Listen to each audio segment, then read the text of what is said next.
କାହିଁକି ଲଣ୍ଡା ହୋଇଥିଲେ ଅଭିନେତ୍ରୀ ଅଙ୍କିତା? ତେବେ କ'ଣ ରହିଛି ତାଙ୍କ ଲଣ୍ଡା ହେବା ପଛର କାରଣ? କେଉଁ କାରଣ ପାଇଁ ସେ ଝିଅ ହୋଇ ମଧ୍ୟ ବର୍ତ୍ତମାନ ସମୟରେ ଲଣ୍ଡା ହୋଇଛନ୍ତି, ଆଉ ଯାହା ଫଟୋ ସୋସିଆଲ ମିଡ଼ିଆରେ ଖୁବ୍ ଭାଇରାଲ ହେବାରେ ଲାଗିଛି। ତେବେ ଦର୍ଶକ ବନ୍ଧୁ, ଆପଣମାନେ ଯଦି ଜାଣିବା ପାଇଁ ଚାହୁଁଛନ୍ତି ଅଭିନେତ୍ରୀ ଅଙ୍କିତା କେଉଁ କାରଣ ପାଇଁ ଲଣ୍ଡା ହୋଇଛନ୍ତି, ତେବେ ଭିଡ଼ିଓଟିକୁ ସମ୍ପୂର୍ଣ୍ଣ ଶେଷ ପର୍ଯ୍ୟନ୍ତ ଦେଖନ୍ତୁ। ଆଉ ଯଦି ଆପଣମାନଙ୍କୁ ଏହି ଭିଡ଼ିଓଟି ପସନ୍ଦ ଆସିଲା ତେବେ ଭିଡ଼ିଓଟିକୁ ଲାଇକ୍ କରିବା ସହ ଚ୍ୟାନେଲକୁ ମଧ୍ୟ ସବସ୍କ୍ରାଇବ୍ କରିଦେବେ। ତେବେ ଦର୍ଶକ ବନ୍ଧୁ, ଆପଣମାନେ ତ ଅଭିନେତ୍ରୀ ଅଙ୍କିତାକୁ ବେଶ ଭଲ ଭାବେ ଜାଣିଥିବେ।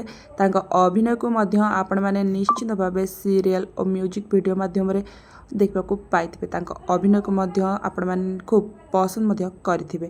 ତେବେ ସ୍କୁଲ ଆଉ କଲେଜ ସମୟରେ ସେ ଡ୍ୟାନ୍ସ ଆଉ ଆକ୍ଟିଂ ଦ୍ୱାରା ନିଜେ ଦର୍ଶକମାନଙ୍କୁ ବେଶ ହସାଇଛନ୍ତି, ଆଉ ତାଙ୍କୁ ମନୋରଞ୍ଜନ ମଧ୍ୟ କରାଇଛନ୍ତି। ତେବେ ପିଲାଟି ବେଳୁ ତାଙ୍କର ରୁଚି ରହିଥିଲା ସେ ବଡ଼ ହୋଇ ଜଣେ ସଫଳ ଅଭିନେତ୍ରୀ ହେବେ।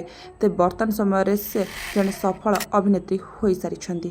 ତେବେ ସେ ଓଡ଼ିଆ ସିରିଏଲ ସନ୍ଧ୍ୟା ରାଗିଣୀରେ ଖୁବ୍ ସୁନ୍ଦର ଅଭିନୟ କରି ଦର୍ଶକମାନଙ୍କ ମନରେ ଜାଗା କିଣିବାରେ ସଫଳ ହୋଇଥିଲେ, ଆଉ ଜଣେ ସଫଳ ଅଭିନେତ୍ରୀ ଭାବେ ନିଜକୁ ପ୍ରମାଣିତ ମଧ୍ୟ କରିଥିଲେ। ତେବେ ଖୁବ୍ କମ୍ ବର୍ଷ ବୟସରେ ସେ ଖୁବ୍ ସୁନ୍ଦର ଅଭିନୟ କରି ଆୱାର୍ଡ଼ ମଧ୍ୟ ପାଇଥିଲେ।